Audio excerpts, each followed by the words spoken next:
জনাব মহিউদ্দিন, খুব স্পষ্ট কারা আসলে 14ই ডিসেম্বরের হত্যাকারী, কিন্তু এরপরও তাদের যারা সহায়তা করেছেন তাদের সম্বন্ধে আমরা আসলে কতখানি খোঁজ খবর নিতে পেরেছি, তাদের কোনো সুস্পষ্ট তালিকা আমরা তৈরি করতে পেরেছি কিনা? না, আসলে আমরা যেখানে আমাদের শহীদ বুদ্ধিজীবীদের তালিকা করতে পারি না, সেখানে যারা হত্যা করেছে তাদের তালিকা করাটা আরো পরের কথা। এখানে আরো নানান রাজনৈতিক মেরুকরণ আছে, নানান হিসাব নিকাশ আছে। তবে যেটি মনে হয়, ধরেন এই পরিকল্পনাটি তো পাকিস্তান আর্মি থেকেই হয়েছিল। পাকিস্তান আর্মির আপনার মেজর জেনারেল যে রাও ফরমান আলী, তার যে তিনি মনে হয় এটি ডিল করতেন, তিনি নির্দেশনাগুলো দিয়েছিলেন, ইতিহাস যেটি বলে সেটি।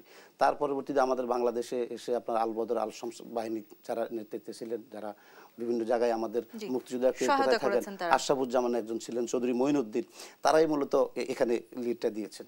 তো এখন তারা যখন লিড দিয়েছেন, দুইজন লোক তো আমার এরকম শত শত লোকের বাসায় আর যেতে পারে নাই। যখন আপনি এখন এখান থেকে আজকে পাকিস্তান যান, আপনি 6 মাস না 1 বছর 2 বছর থাকেন, থাকার পরেও আপনি ওই দেশের কোন কবি, কোন সাহিত্যিক, কোন সাংবাদিক কোন ভাষায় বাসাতে ঘুমাচ্ছে আপনি এটা খুঁজে বের করতে পারবেন না। বের করতে হলে আপনাকে সেখানে একটা লোকাল সাপোর্ট লাগবে। সেই লোকাল সাপোর্টটা এখান থেকে আমাদের লোকজনে দিয়েছে।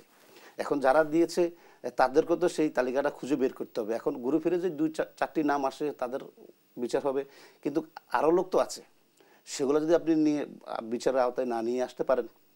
এখন এগুলো নিয়ে অনেক কথা হয়েছে, অনেক আইন হয়েছে, আমাদের ট্রাইব্যুনাল হয়েছে, কিন্তু বাস্তবতা আমরা কিছুই দেখি নাই। দিন শেষে ঘুরে ফিরে আবারও বলতে হয় যে রাজনীতি হয়েছে সব নিয়ে, এরা কিছুই করে নাই।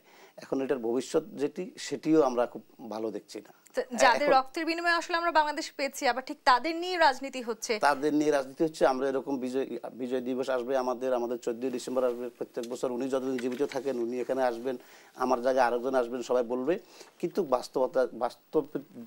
বাস্তবতা চিন্তা করতে গেলে আমরা খুব হতাশ যে আমরা যারা এই প্রজন্মের আছি, যা আমাদের পরে যারা আসছে, তারা তো এই বিষয়টা জানতে হবে যে কারা আমাদের শহীদ মুক্তিযোদ্ধাদের হত্যা করেছে, ইতিহাস বিকৃতিরও কিন্তু আমরা চেষ্টা করা হয়েছে, সেটিও কিন্তু আমাদের চোখের সামনে আছে।